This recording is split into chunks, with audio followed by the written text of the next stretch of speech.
What's up, my fellow MMA super fans? My name is Nissi Icasiano, and today we are joined by a man who needs no introduction, particularly to Filipino fight fans. Hey, he may be the enemy number one in the Philippines right now, but we cannot deny that he's one of the best fighters in the world today. Ladies and gentlemen, the monkey god himself, the one strawweight MMA world champion, Jared Brooks. Champ, welcome to the show. Glad to have you. Glad to have you on the program. Hey, what's up, my Kuyas? How you doing, man? It's good to see you. It's good to be on the show again. Can't wait to beat your boy again. Wow.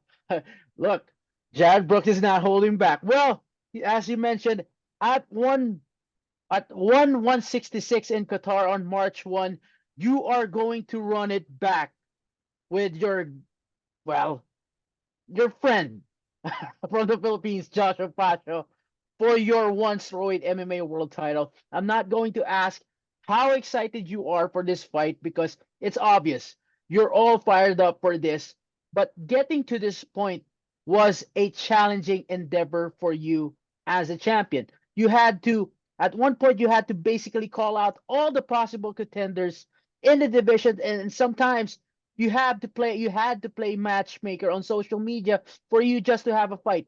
You even embarked on a submission grappling title fight against Mikey Musumeci in August 2023, or in August of last year. When you won the belt, Jared, did you expect it to be this hard to be a champion? Um, no, it's not hard sitting on the sidelines and training and Mm, doing all of that. I've been doing that my whole mm, life.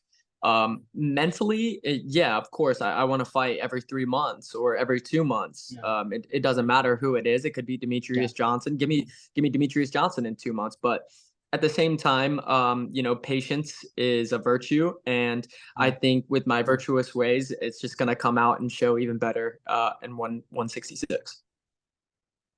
Jared, but before becoming a champion, you were the most active strawweight, if I'm not mistaken. You were on a roll before getting that title, but all of a sudden, every went everything went to a halt for you in an instant. How hard was that? Well, I mean, it's not too hard because I beat everybody in the division already. Yeah, It's not like, there's some newbies coming in yeah, or whatever, but those guys are getting beat. So it's like I'm right back in the yeah, picture of who am I gonna fight next after yeah, Joshua Pacio when I beat him. yeah. In the first fight against Joshua Pacio, the goal was to win the belt and to demonstrate that you're one of the best on the planet. And now you want to demonstrate that you're a fighting champion. There's a statement in combat sports that you simply aren't considered a real champion until you have defended your title successfully. Does that describe your whole mentality heading into this matchup against Joshua Pacho? Yeah, all of one championship, all of the Philippines, they've been digging him up from his grave, and now it's time that to put him right back in and keep on digging all of that dirt on him. And yeah, I'm so excited to show the world and to show one championship that I am truly the best strawweight in the world, and maybe to just show that I'm the best flyweight in the world as well. One championship puts Joshua Pacio on a silver spoon platter, and I want to shut them up. I want to shut everybody down and improve that you guys should be focusing on me and not your kuya. When Chakri Sitjutong announced before 2023 ended that one would be refocusing on MMA in 2024. Was that music to your ears? Because you have to really wait for the right matchup for you for over a year. Yeah, but it's not like they weren't doing mixed martial arts Yeah, over in yeah, Thailand as well. They were doing mixed martial arts bouts, yeah, which yeah, I know that they're doing very heavy mixed martial arts now. But at the same time, man, I could have fought 3, 4 people in the meantime. And I know that they were just waiting for that Joshua Paciao match to pop back up, which in mm, my personal opinion, he lost against Monsour Malakaev. So, like I said, one championship puts Joshua Paciao on a silver spoon platter, and I want to knock him off of that, and I want to prove that I'm 10 times better than Joshua Pacio. In that first fight, I was nervous. I'm not going to lie, bro. I was super nervous. And to see how Joshua's power, Joshua's jiu-jitsu, all of that culminated. But now it's like, I know how to beat you. I already know what you're going to be trying to focus on how to beat me, right? So I've been working on that for a year and 3 months. You don't know what's going to be coming out of the woodworks when Jared Brooks is coming after you. Now let's break it down. Many people overlook the fact that when fighters meet for a rematch, a rubber match, or whatever you want to call it, it gets complicated due to the familiarity element tied into it. Sometimes it works against you, sometimes it favors you in the matchup. Can you say that training for the rematch against Pacio is more difficult than preparing for the first fight? It's more of me training to the limits to where my mind can go, right? So my physicality already there. My mind, I literally battled with myself the past 6 months on just pushing myself to that higher echelon and higher limit. And we're here now, and I'm super happy that I did. And I'm gonna go out and show that like I said, I'm the best strawweight in the world right now.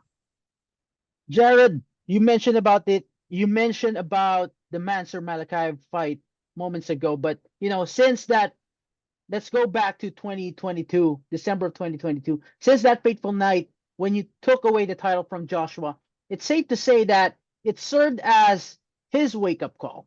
He went to Jackson Wink. He trained to the US for 2 months. He even established his new team with his old teammates and so forth. Based on this last fight against Monsour Malakaev, I just want to talk to Jared Brooks as someone who's not the opponent, but someone who is an MMA fan or someone who really knows MMA. But have you seen significant developments on the part of Joshua Pacio, or have you seen more holes in his game in that fight?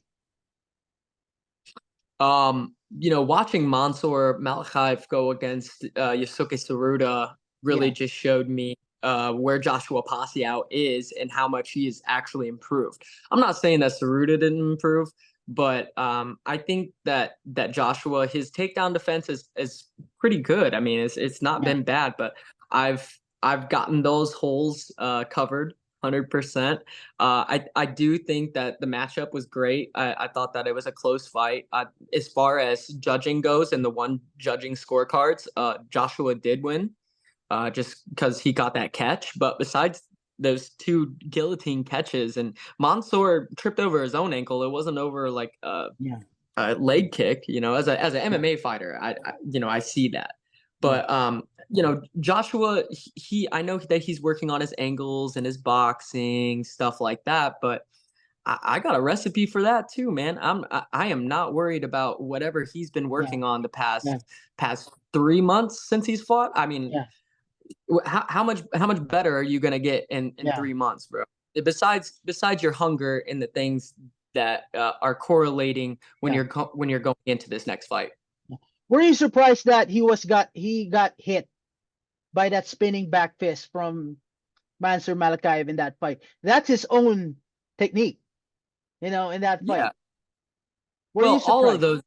All of those Russians hit spinning techniques. And it's sloppy, super sloppy technique. And he did. And I think the reason why Monsour hit that was because it's sloppy. Joshua is super technical. He has a lot of precision in his punches and stuff like that. While Monsour, he just throws it out like it's a train, right? But that's the reason why he hit Joshua Pacio with that. And I wasn't really surprised because he does that almost every fight.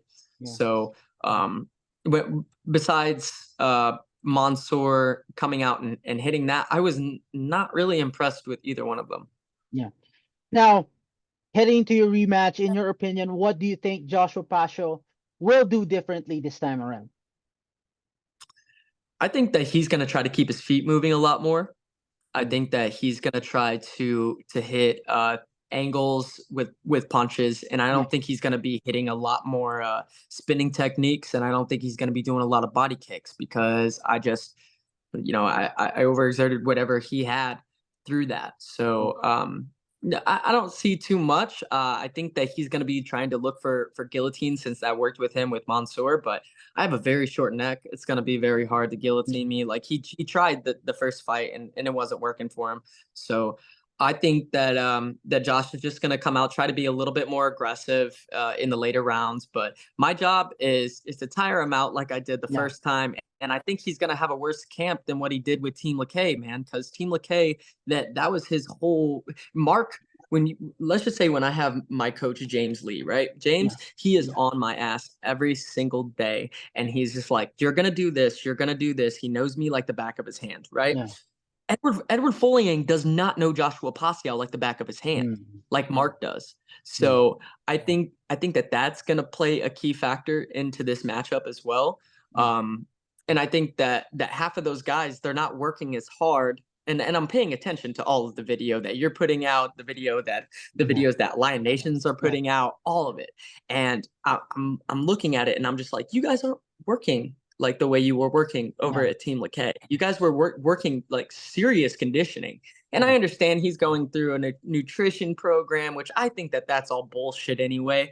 I Yeah. don't think that I think he's going to be weaker because of that nutrition program because he was eating his regular Filipino food and then he's just cutting at the end. He's not eating for like maybe a day and a half, Yeah. right? And then he's getting to pack up all that weight back on, and then he's stronger. Wow, you have that conditioned nutrition. He's eating half of an egg and some broccoli. That isn't giving you the Yeah. nutrition that you need in order Yeah. to get through a fight, bro. You need carbs. You need the things that are gonna actually fuel your body at the end of the day. And when he puts those complex carbs back in after that fight, Yeah. or before the fight, he's not gonna feel the same energy systems. He might feel like he's not getting tired, but he's not gonna feel as strong. And damn it, I am 10 times stronger than Joshua Pacio. Yeah, you mentioned about Team Lakay. You mentioned about Coach Mark Singyao, and the whole world saw your post on Instagram. You're branding it as Team Lakay Redemption. Let's get deeper regarding this. What's this all about? Do you believe that, shying away or say leaving Team Lakay hasn't yet done wonders for a guy like Joshua Pacio based on his first fight as a member of Lions Nation MMA last October? Yeah, I mean it's same, but I feel like again they aren't working the same. They're half-assing their workouts and they're doing like Mm. oh we're gonna hop over each other and we're gonna do army crawls underneath of each other. Like that's the shit I did in like third grade, man. Like that's Mm. not a great workout for me. For me, if you guys pay attention to any of my Yeah. workouts, they're balls to the walls, Yeah. grimy, nasty, in your face Yeah. kind of workouts. Yeah. While I understand that it might have been a money issue or whatever with Mark, but loyalty, it goes beyond anything, man. I pay my coaches a lot more than they pay Mark. I bet you that. And I'm gonna keep with my coaches win, loss, or draw, which I don't see myself losing or getting a draw. But I think that them leaving like that, all of them, it's like, okay, you guys just hate losing. And I get it, but after I beat you again, Josh, are you gonna leave? Are you gonna leave Lions Yeah. Nation? Are you gonna, and are you gonna start to question your team? Are you gonna start to question yourself again? Right? Which I feel like I Yeah. did that with all of Team LeKay. I put a stamp on there, which I feel really bad for Mark because I didn't mean for that to happen, right? But it might have been something completely different, not me, right? Yeah. But in my perspective, I'm just like, the timing's pretty fucking crazy. While I'm beating Joshua, Edward Folliang loses. You got almost all of their Yeah. guys are losing, and they didn't give it time for that Iranian coach that came in and was working their wrestling and really getting their conditioning Mm. down. And now it's like, oh, okay, so you guys are just Yeah. gonna get up and leave anytime you lose. So it's not your cup of tea, that decision. 100% is my cup of tea. And Mark Sangal, this is for you and your son, man. I seen you guys over in Bangkok, and you guys are awesome people. And I'm not saying that Joshua and Lions Nation, that those guys aren't awesome people. They're great Christians. I'm a Christian myself, so it's not like putting them off to the side with that. But I just think it was a hoe decision, bro. Hoe decision. All right. Now, speaking of your last fight against Joshua Pacio, from Lito Adiwang to even to Jeremy Miado, they all feel that the real Joshua Pacio didn't show up that evening in Manila, nearly 2 years ago. They say Joshua was on the defensive all night long, which was unusual for a fighter like Joshua. Based on the first fight and how it played out, in your opinion, can you really say that you fought the best Joshua Pacio? I don't know. We'll see. I think that watching that Monsour Malachi fight, yeah, 100%. I think that they're all bullshitting. I think that Lido, that Miato, all these guys, they're just trying to support their Filipino kuyas, right? And I get it. Like you guys want to support each other and stuff like that. But look what I did to Lido, man. I tapped him out in the second round, and he's sitting there talking shit after he beats a striker that can't even grapple, and he out grapples that striker, and then he's just like, "Oh, I'm coming for the belt. I'm confident." And Lido's went through a lot in the past 3 years, man, and with his family, with illness, with all of that, and I feel Lido in that way, but I will say bullshit upon your confidence and your team Soma. You've always been explosive, and it doesn't look like you've really gotten better, bro. I don't think you've gotten better. Same with Jeremy Miato. Jeremy Miato, he beat Lito Adewang first time, second time wasn't his day. So they can talk all they want and try to get into my head. It's like Philippines versus Jared Brooks. I won the first time, and I'm just gonna keep on beating him down. Jared, let's step away from the fight. In the meantime, 1166 will feature MMA front and center. Jared, we will be part of history because this one's first on ground event in Qatar. How do you feel that you will play a hand in breaking a new ground for the company as well as performing in front of a whole new market? It's gonna be crazy, man. I think that I have a lot of star power that hasn't been showed just because this first three fights they were in Singapore during COVID, all of that. While my first fight to actually get my name out there was in the Philippines, and look what that did. So I think that in the Middle East, I'm an entertainer and a performer at the same time. And I think that's what people will love. It's either you're going to love me or hate me. And I really don't give a crap at the end of the day. So, and that's what performers are about. I don't really care about what the people think. I care about what myself thinks and what my coaches think about me. Do you think this event will help you really truly shine as a superstar of the sport? If the performance is exhilarating as I think it is going to be, then yes. I know that my skills have gotten a lot better. I didn't really take Joshua down on the fence last time, and that's really all I've been working on this whole camp. And I'm gonna tell him straight up what my game plan is. I'm gonna take you down, and then I'm gonna submit you in the first or the second round. And if I can't do that, then I'm gonna keep on beating you up on the feet like I did the last time. And people are like, "Oh, he was slower. He was on the defensive." Why? Why? Because of my movement. All of these guys have no movement from the UFC to one championship, and my movement capabilities are way beyond anybody's in the division and in one championship. Speaking of moving forward, are you happy that One Championship is thinking ahead because the Middle East is starting to become a combat sports powerhouse and the region has hosted numerous big events in the last 4 years? Man, they got Arab money, dog. They got Arab money, and I want it all. Give it to me. And my baby, she needs a lot more stuff that I want to give her. So Joshua Pacio is in the way of that, and I think that people are misunderestimating my hunger towards this fight, and I really think of myself as an underdog. I still think of Joshua Pacio as a champion, and I'm coming for him. This is how I've been treated, Yeah. right? So I see that as something that is motivating towards me. I need, like I said, I need to bury him and seal it down with some concrete and get him out of the picture. Jared, if you win again against Joshua Pasha, do you think there's anything to do you think there's anything left to prove in the division? Because basically you cleaned it out, you cleaned them out, name it. Bokang, Lito, Joshua, you name it. Yeah. I think that the little fart Balart, I think that he is on the cups, but I don't know if I even want to give him a title shot. The guy hasn't gotten one finish. Yeah, He hasn't finished anybody. All yeah, he's done is just beat people for 3 rounds. You're not killing anybody.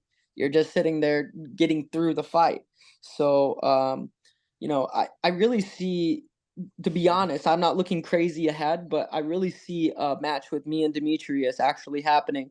And win, loss, or draw, that's a huge fight for me. And I think that that would be an amazing experience to go against somebody with the prowess of Demetrius Johnson, even though he might yeah, be out of his prime, which I still think he's still in his prime. yeah, Um, if I can get that fight and if I can beat Demetrius yeah, Johnson, then my name goes way up. yeah. And beating Joshua Pacio a second time, it gives me some traction in in East Asia and stuff like that. But I'm willing and ready to fight anywhere and anybody that they want to keep on giving me, because I'm 30 years old. I got about 6, 7 years left in this fight game, and I want to make the most money and I want to get the most accolades out of anybody in one championship, including Demetrius Johnson. Well, of course, if you want to fight DJ, you want to have it in the US. You know, there's two events of one championship. They're planning to hold two events in the US this year. So an event like Georgia, Colorado, I would say probably Georgia would make more sense. yeah. In Atlanta, I used to train in Florida and South Carolina, and I have a lot of people that are willing to come and watch me there. Um, and I just don't see who else do they got? They got Reese McLaren. Kairat's out of the picture. He's Yeah, steroid. yeah. While you have Adriano. But Adriano Moraes got beat by three. No, no, no, but you and Adriano. If they wanted to give me that for a title eliminator, then let's do it, bro. I've already trained with Yeah, Adriano. I already know how he moves and how he sweeps. So and Demetrius Johnson, he doesn't Demetrius has kicks and he has, I mean, he's super well yeah, rounded. I'm not gonna say that yeah, Demetrius Johnson has too many holes, but I think that my movement is kind of like Adriano. Adriano moves a lot, right? So I yeah, think that I would take Adriano down and I would wear him out. He gets yeah, tired in the third round, yeah. and I think that Adriano Moraes would definitely get that ass kicked. Jared, you already said your prediction, but let me ask, where does that confidence come from? It comes from years and years of grittiness of I'm from the United States, and I Yeah. watch 90 Day Fiance and stuff like that, and people What a think these revelation. girls these girls come to the United States thinking that we're all rich and we all come from a silver spoon platter, and no, bro. I grew up in the nastiest parts of Indiana, and now Yeah, I'm living on 8 Mile in Detroit, man. I'm just wanting to get my life situated, you know what yeah, I'm saying? yeah, yeah. And I come from humble beginnings, just like Joshua. So I think that me being in the darkness and in the cement this whole time and just being held back, being pushed away by a lot of people, it just gives me more motivation and makes me have more self-belief in myself. Jared, the first time you promised that you would, buy Joshua TV. Hmm. And we even had this bet that, if you lose, you would eat a balut. This is just a fertilized egg. Now, what's at stake apart from the belt? No, bro. I kind of feel bad that I didn't hook him up with a TV. One championship was actually supposed to bring the TV for me. Yeah. And so that's one championship, bro. That ain't me. And I don't know Joshua's address, but after I win this fight, I get paid a lot more for beating Joshua this time. So I don't think a $300 TV will be out of the picture. And I don't think that anybody's gonna be taking your money. Yeah. Now, I'm giving you the floor. Before we let you go, you may have a short message for your challenger at 166 in Qatar. Joshua, you will Yeah, of never course. shut me up. You will never shut me up. I will shut you up every day, all day. I have nothing but respect for you, though. And after the fight, I felt really bad when you were peeing blood and you had all those lip scars. You were pretty messed up. So I felt bad, but now it's time to kill you. I've got to go out and kill you, brother. And I am 100% going to finish you this time. And I love you, brother. Love you. How about your fans and supporters?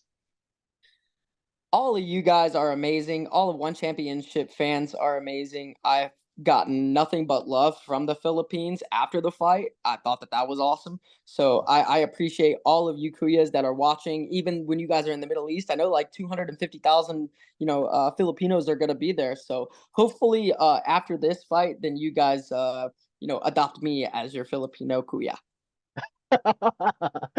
That's good. Jared, thank you again for doing this interview, and we wish you nothing but the best. Nissi, you're amazing. Thank you so much, and thank you for the opportunity of having me on your show.